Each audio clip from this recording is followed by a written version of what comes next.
തൃശൂർ കുതിരാൻ ദേശീയപാതയിലാണ് ഇന്നലെ സിനിമാ സ്റ്റൈലിൽ വാഹനത്തെ പിന്തുടർന്ന് സ്വർണം കവർന്നത്.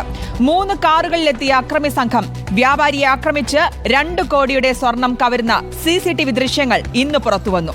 അക്രമികൾ തട്ടിയെടുത്ത വ്യാപാരിയുടെ കാർ പൂച്ചട്ടിയിൽ ഉപേക്ഷിച്ച നിലയിൽ കണ്ടെത്തിയിട്ടുണ്ട്. 10 അംഗ കവർച്ചാ സംഘത്തെ തിരഞ്ഞ് പോലീസ് അന്വേഷണം തമിഴ്നാട്ടിലേക്ക് വ്യാപിപ്പിച്ചിരിക്കുകയാണ്.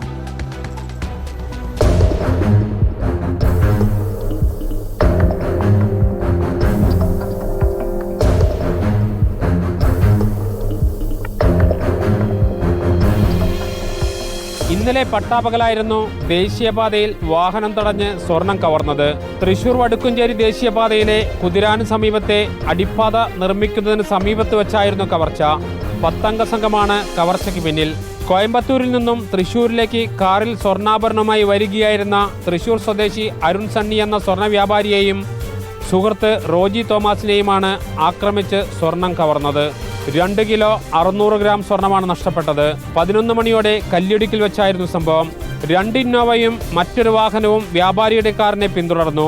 വഴിയിൽ വെച്ച് സ്വർണ്ണ വ്യാപാരിയുടെ കാറിനെ വട്ടം വെച്ച് സ്വർണം തട്ടിയെടുത്ത് വ്യാപാരിയെ കാറിൽ കയറ്റി കൊണ്ടുപോയി.